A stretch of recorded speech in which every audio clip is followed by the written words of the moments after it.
Ngayong araw pala sobrang nahirapan na nga dito si Mrs. dahil hindi na nga siya makabangon at hindi na niya mamulat yung kanyang mga mata gawa ng sobrang pagod at puyat naman talaga. At andito nga habang nagpamulat pa si Mrs. ng kanyang mga mata ay mag-iinit na pala ako dito ng tubig para naman kahit papano ay maya-maya mga ilang minuto ay sa pagbangon niya ay makapagkape na kaagad siya. Kaya dito sa part na ito umaga pa lang ay sobrang nakaramdam na po talaga ako ng sobrang awa sa asawa ko. At bago po natin patuloy panoorin ang video na to, baka pwede naman pakipollow, like and share naman ang video na to kasi sobrang laking tulong na po yan pag-share nyo po ng isang video ko sa araw-araw. Maraming salamat po. Sa katunayan nga lang po ay nakakapagod na po talaga ang buhay, mahirap pero wala po tayong magagawa, lalong-lalo na kapag marami pang nanlalait sa buhay natin. Yan naman talaga ang madalas mangyari sa panahon ngayon, kung sino pa yung dapang-dapa, kung sino pa yung isang kahig isang tuka ay yun pa yung nilalait ng mga kapwa. Tama ba ako o mali?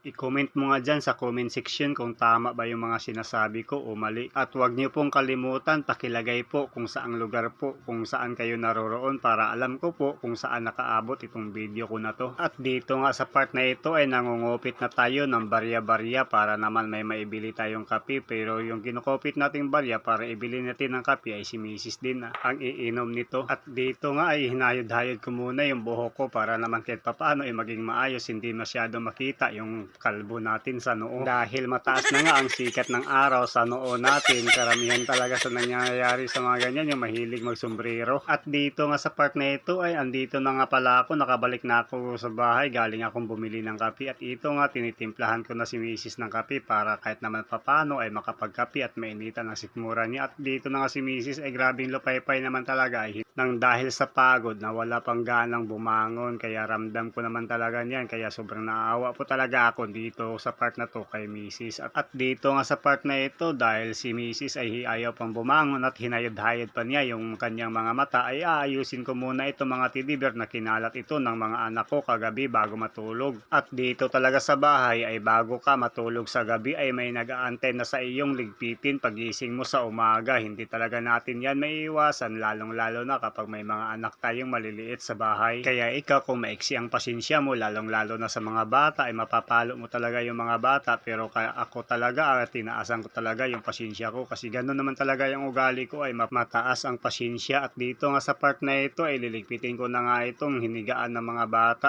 At para naman paglabas ni Mrs. sa kwarto pagbangon niya ay pagtingin niya dito sa loob ng bahay ay maliwalas na yung tingin niya at hindi na mainit ang ulo niya. At dahil nangalahati ka na sa video na to ay sobrang nagpapasalamat po ako sa iyo at sana naman na-share niyo po ang video ko na to.